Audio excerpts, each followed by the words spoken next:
Hi, this next episode of Take a Sip is actually called Me and My Double Mind. I'm going to start with the scripture from James chapter 1, verses 5 through 8. It says, "If any of you lacks wisdom, he should ask God, who gives generously to all without finding fault, and it will be given to him. But when he asks, he must believe and not doubt, because he who doubts is like a wave of the sea, blown and tossed by the wind. That man should not think he will receive anything from the Lord. He is a double-minded man, unstable in all he does." I want to start by saying being double-minded is also known to me as being on the fence. And that is the story that I'm going to talk about as far as how I was living my life for a long time. I was on the fence, meaning I would go to church and I'd have people that I associated with church, and they stayed on one side of my life, and then I had people that I knew outside of church and away from church, and they were on this side of my life. And so I made sure that I kept the two separate. And that was actually how I lived my life for years, which is not good, but that's the purpose of me calling this episode Me and My Double Mind, because that's not a stable way to live. You do this, you act this way around these people, and then I would act this way around these people. And so I was never truly being who I was, because I was always trying to live this double lifestyle and keeping these things separate. But I do want to say that because I did this for years, I ended up turning into a person that I never wanted to turn out to be, which was a hypocrite. Because basically, you're saying that I was saying that I believed one way, but then if you looked at my life outside of church, which was most of my life, it was lived a completely different way. So the next scripture I want to read is still from chapter 1, and it's verses 13 to 15.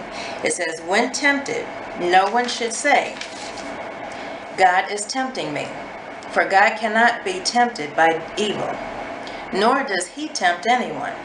But each one is tempted when by his own evil desire he is dragged away and enticed. Then, after desire has conceived, it gives birth to sin. And sin, when it is full grown, gives birth to death." And I wanted to read that scripture because I had to come to a realization that that is exactly what I was doing. It wasn't that I was looking to blame God. I didn't blame God at that time. I knew that the struggle was within myself.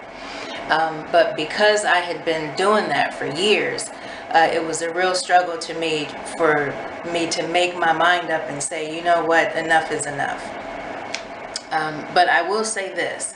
When I finally got tired of myself, it was because I realized that the way I was living my lifestyle, I had 2 kids at the time that were watching me do this.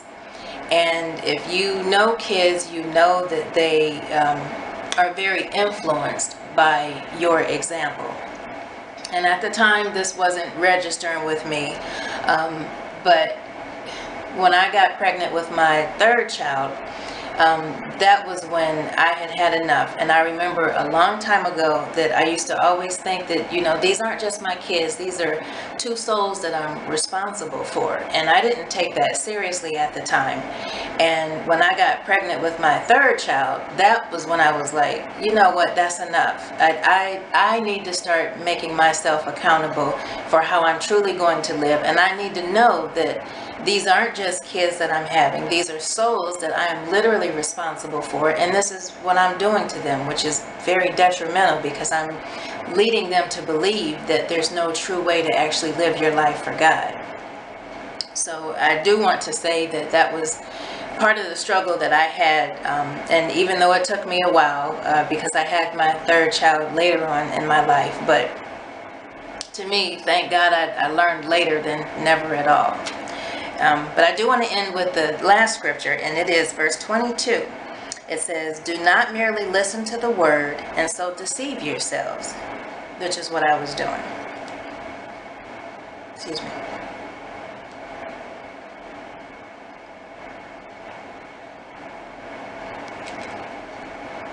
All right, so it says, do not merely listen to the word and so deceive yourselves. Do what it says. So my encouragement to people that are looking at this is to don't be like me. Hopefully you will choose a sooner time in your life to be honest with yourself, and for you to make the decision that, number one, yes, I can live my life for God, even if I start today, even if I'm 50, 60 years old, or 20, 30 years old, or even after I've done so many things that were wrong. If you make that decision, you can start living your life right. And, excuse me.